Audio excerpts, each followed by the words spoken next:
Salut, c'est Stéphane. Aujourd'hui, je vais te parler de couteau suisse.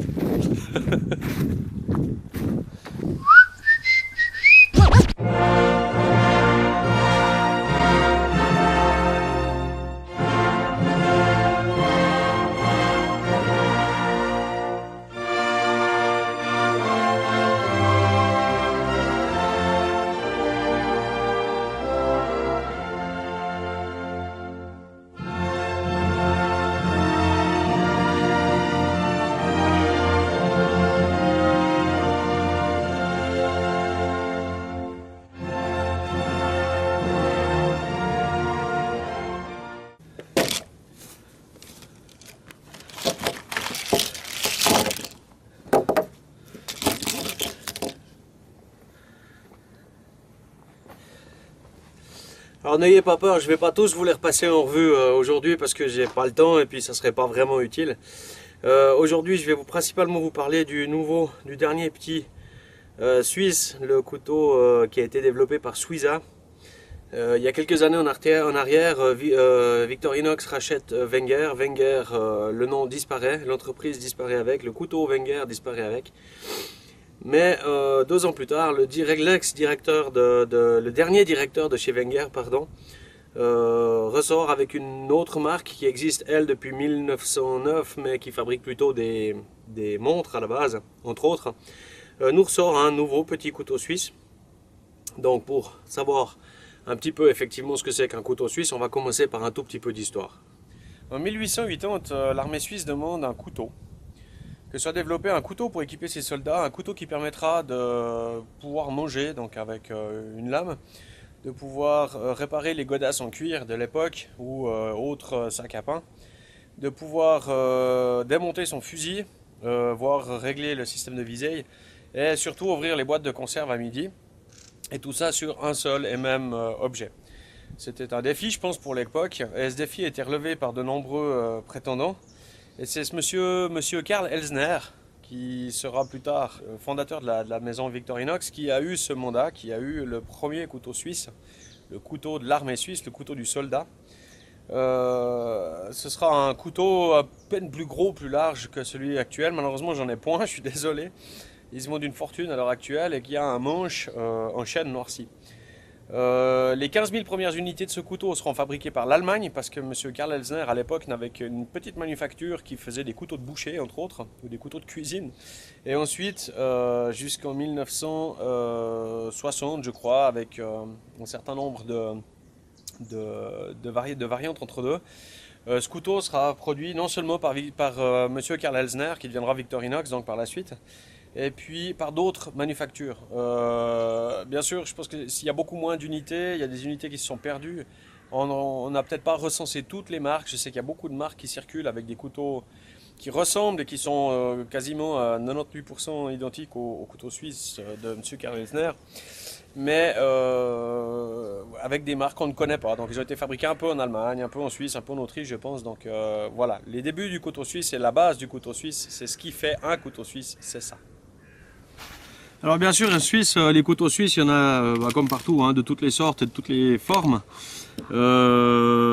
Personnellement, celui que j'ai eu à l'armée, ça doit être celui-ci, ou celui-ci, je ne sais plus exactement. Donc ce sont les couteaux qui ont équipé les soldats jusqu'en 1961, depuis 1961, pardon.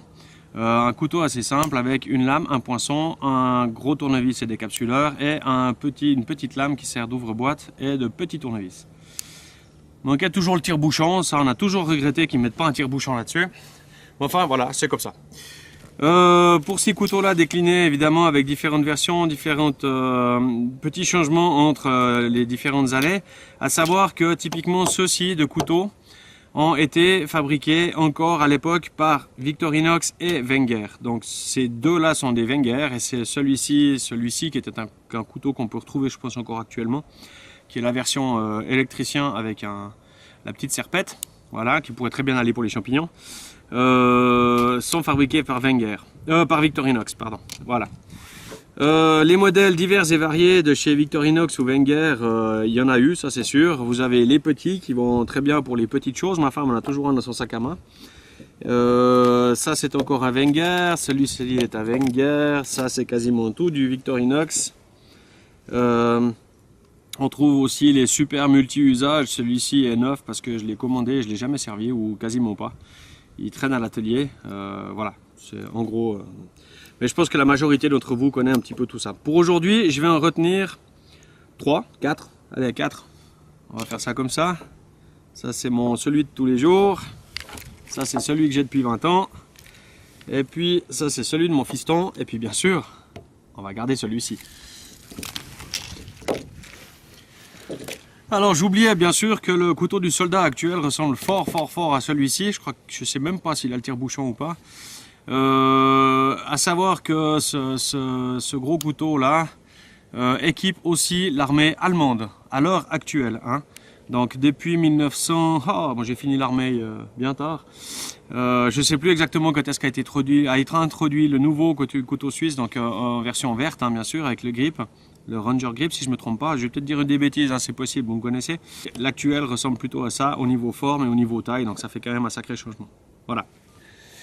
Pour revenir à notre petit Suiza, pourquoi j'ai sélectionné ces 4 couteaux? Ce sont, entre guillemets, mes 4 préférés. Si je devais en enlever un tout de suite, c'est celui-ci. C'est pas très gentil, c'est celui de mon fiston. Il me l'a prêté, hein, il est gentil, donc c'est un couteau publicitaire, moi que j'avais reçu. Je vais rester dans les couteaux simples, c'est-à-dire ceux qui ont les fonctions de base qu'avaient ceux de l'armée suisse. Ici, il y a le tire-bouchon en plus. Donc ça, c'est ceux qui équipent aujourd'hui mes fistons. On est dans la même gamme que le petit Suiza. On est dans les 95 mm par temps de long avec une lame qui fait à peu près 75 mm. On joue dans la même gamme entre le couteau du soldat et le petit Suiza. Enfin le couteau de l'armée 61 et le petit Suiza. Celui-ci, c'est juste un attachement côté cœur. Hein, donc celui-là, ça fait 20 ans que je le traîne. Il a juste la scie en plus, il est à peine plus long, je sais plus si c'est du 100 ou du 105 mm. Voilà, celui-ci, dès que je sors, je vais manger une pizza ou un morceau de viande où il y a des restos avec des couteaux pas affûtés, il me sort autant que dans les bois. Voilà, je vais quand même l'enlever parce qu'il est plus dans la gamme. Ensuite, celui-ci, je vais pas rentrer dans les détails, mais disons que pour vous donner une idée de comparaison, je vais comparer et je vais vous parler du petit Suiza en ayant ces 2 références en poche. Tant celui-ci tous les jours était jusqu'à maintenant tous les jours avec moi dans ma poche, et celui-là étant celui des fistons qui graillent du bois tous les jours avec. Voilà. Alors le petit Suiza. Déballage, c'est un 95 mm avec une comment ça s'appelle, une lame de 75 mm. Je vais être d'accord avec la majorité des filles à qui j'ai prêté ce couteau et dont la réponse, la réaction a été immédiate. Ouh, j'adore la matière. Voilà, elle parlait bien du couteau, pas de moi. Alors, c'est vrai, le manche est fait avec une matière, c'est pas tout à fait du silicone, mais de prime abord en tout cas, c'est vachement agréable. Quand on a toujours un peu comme moi, rarement les mains sèches et toujours un peu pas moite, mais voilà, des mains qui collent, qui tiennent. C'est vrai que cette matière est vachement agréable. La forme du couteau, évidemment, c'est ce qui m'a fait craquer en premier, c'est cette forme qui est assez unique et qui change quand même vachement des autres. C'était vraiment quelque chose d'assez exceptionnel, enfin assez sympa. Je trouvais qu'esthétiquement ça avait une sacrée gueule. Ça fait maintenant 2 semaines hein, que je le traîne dans ma poche, que je l'utilise, que je le sers, que ci, que ça. Pour vous donner une référence. Je suis très mauvais hein, dans cet exercice-là, donc je fais un peu ce que je peux. Hein. Voilà. Alors, le premier avantage et le premier truc que j'ai trouvé absolument génial dès l'ouverture, c'est à la base, ça semblait quelque chose d'assez esthétique. Mais sur la lame, vous avez bon, la marque Suiza évidemment n'est pas au pied de la lame comme mais au milieu, enfin derrière l'encoche d'ouverture. Et ce que j'ai trouvé d'assez géant, d'office m'est venu à l'esprit une chose, c'est que bien souvent on est embêté. Là j'utilise ma main parce que je peux pas vous le faire le long de mon pantalon, mais avec cette encoche, l'air de rien, on arrive à ouvrir ce couteau d'une seule main. Ce qui n'est quasiment impossible avec un des autres qui ont juste la toute petite rainure à prendre. Là, il faudrait avoir des ongles en béton, un truc quand même assez conséquent pour pouvoir le faire. Alors déjà, rien que ça, pour un aussi petit gabarit et juste ce petit trou qui a l'air de rien, franchement, j'ai trouvé ça assez sympa. Puis comme on a souvent un truc dans la main déjà, puis qu'on n'a pas envie de le lâcher, c'est un petit avantage que je trouve, personnellement, c'est sympa. Voilà. L'autre chose concernant la lame est équipée et ils ont repris le système des Wenger. Le Wenger pour la sécurité, il suffit d'appuyer sur la croix suisse pour le déverrouiller. Celui-ci, c'est exactement le même principe. Donc déjà, premièrement, c'est le seul de sa catégorie, à ce que je sache, qui a une sécurité. Alors ça, c'est non négligeable non plus. Et puis, juste appuyer sur la croix permet de déverrouiller le couteau. Donc ça se fait évidemment une main la même chose, hein. Pas de souci. Voilà. Ça, c'est pour un des atouts majeurs que j'ai trouvé sur ce couteau, en plus de son esthétique. C'est vraiment un truc assez sympa. Petit mot, pas du tout raccord, parce que j'ai complètement oublié ce matin quand j'ai filmé, de parler évidemment de l'essentiel. Donc le tranchant est nickel en sortie de boîte, hein. Couper du papier, les tomates et tout, sans forcer, sans vous énerver, sans rien. Parfait, voilà, merci, on y retourne. Le petit bémol que j'ai eu, je vous le dis tout de suite avant que vous fassiez oh, oh. J'ai eu un contact avec Suiza et une explication. J'ai cassé le poinçon. Donc je vais essayer de vous mettre peut-être des photos au coin de l'écran, j'essaierai d'y penser au montage. J'ai voulu essayer en comparaison avec mon couteau indestructible de tous les jours, de percer un bout de bois pour y passer une ficelle. Donc le bout de bois, c'était un bout de prunier de 30 à 40 mm de diamètre. Donc j'ai commencé d'un côté, j'ai commencé de l'autre. Effectivement, ça creuse fort. La pointe est très efficace. C'était vraiment génial. La seule chose peut-être, c'est que effectivement cette pointe est un peu fine. Après avoir pris contact chez Suiza, qui s'est proposé de me remplacer ça immédiatement, quasiment, ils m'ont aussi fourni une explication pour me dire que cette pointe à la base n'était pas tellement faite pour creuser, mais bien pour aller piquer du cuir avec, comme le couteau original, avec énormément de précision, parce qu'effectivement cette pointe est fine et bien faite. Elle ressemble quasiment plus à une alène que ce à quoi ressemble la pointe du couteau suisse malmené. Voilà. C'était pas tout à fait ça, c'est vraiment une pointe qui rentre avec pas grand chose. Celle-là était vraiment taillée, je peux plus vous la montrer maintenant, je suis désolé. Alors voilà, donc moi je leur en ai parlé. C'est vrai qu'un quelqu'un qui vit dans les bois, les enfants, les scouts, la première chose qu'ils font avec ce poinçon, c'est faire un trou dans le bois et pas réparer leurs chaussures. C'est un truc qui se fait plus à mon avis. Donc voilà, c'est le seul petit truc. J'y ai pas été comme un sauvage, j'ai pas été comme un bourrin. Loin de là, j'ai été même délicatement, mais effectivement, au vu de sa fonction, peut-être que c'est pas conseillé de faire ça comme ça. Dans du noisetier vert, typiquement, je pense que vous n'aurez aucun problème dès le moment où vous creusez pas comme un sauvage non plus. En dehors de ça, l'avantage indéniable du poinçon sur ce couteau par rapport au couteau du soldat et par contre par rapport à un couteau qui sera beaucoup moins cher, j'en parlerai après. Il n'y a pas photo, on n'utilise pas la même chose et puis celui-ci, j'ai déjà noté pas mal de dégâts. Voilà.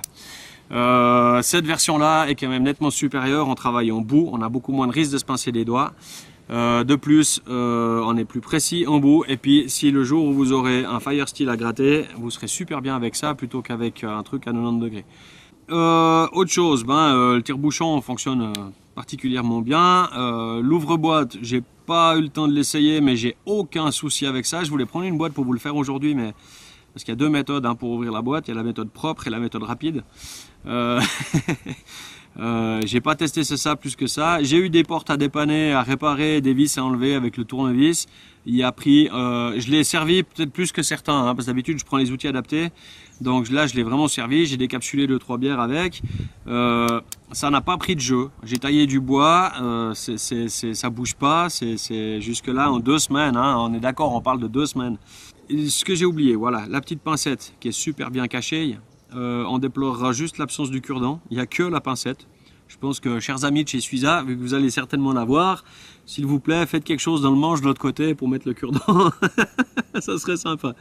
Parce que j'ai toujours plus servi le cure-dent que la pincette, personnellement.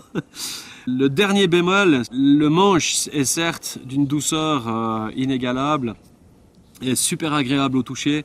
Par contre, il a l'air de survivre très mal aux poches d'un mécano qui l'utilise tous les jours. Donc moi, il est dans ma poche avec mes clés et rien d'autre, c'est bien clair. Et puis évidemment, j'ai bien souvent les mains qui ne sont pas forcément très propres, à les bricoler dans de la poussière et autres. Donc tel que vous le voyez aujourd'hui, le rouge a déjà passablement terni. Je l'ai passé à la machine à laver la vaisselle il y a 2 jours, donc super, hein, il ressort, on arrive encore à l'ouvrir, ce qui n'a pas toujours été le cas de tous mes couteaux. Donc il supporte apparemment très bien le lave-vaisselle. N'oubliez pas que si vous le faites avec n'importe quel couteau suisse qui est susceptible de supporter le lave-vaisselle, il faudra quand même mettre une petite goutte d'huile fine, type machine à coudre ou ce genre de choses, pour améliorer un peu le glissement. C'est quand même c'est de la mécanique, ça s'entretient. Hein. Voilà, donc à long terme, j'ai un petit peu peur que dans les poches de quelqu'un qui l'utilise vraiment plus côté atelier et extérieur, ce manche souffre un petit peu. Il a un petit jeton ici et il a effectivement la couleur qui se ternit un petit peu. Je devrais pas le dire parce qu'ils viennent de faire de la pub avec un partenaire national dont la couleur du manche est jaune. Voilà, donc je donne pas cher du jaune. J'ai déjà vu ce que donnait un téléphone jaune avec ma femme. Ça reste pas jaune très longtemps. Ah, il y a du monde. Bonjour. Moi, bilan personnel. Voilà, il est génial ce couteau, moi j'adore. Honnêtement, pour ma part, je vous donne les positifs, les négatifs. Personnellement, moi que la couleur du manche change, je m'en cogne un petit peu. Pour moi, c'est pas la prérogative d'un outil, c'est pas la prérogative principale d'un outil. Je le trouve nettement moins glissant que d'autres, donc je trouve ça déjà assez pratique ou assez comment dire un plus. C'est un plus. Il a une petite courbe qui est assez sympa. C'est un des premiers trucs qui m'a sauté à l'œil. C'est que, vous savez, j'ai toujours emmerdé quand vous devez couper quelque chose dans l'assiette. Alors, le fait qu'il ait cette petite courbe que les autres n'ont pas parce qu'il est à plat, ça vous permet de sauter le bord et puis de pouvoir couper mieux votre assiette. C'est un peu stupide parce que c'est pas sa vocation première, mais bon, ça m'a bien fait marrer. Je trouvais que c'était ce petit côté sympa en plus, quoi. Voilà, donc moi personnellement, il va continuer à m'accompagner, je l'aime beaucoup. J'ai toujours de la peine à choisir mes couteaux, hein, je vous rappelle. En principe, c'est soit, je ne sais pas si je suis encore sur la caméra, voilà.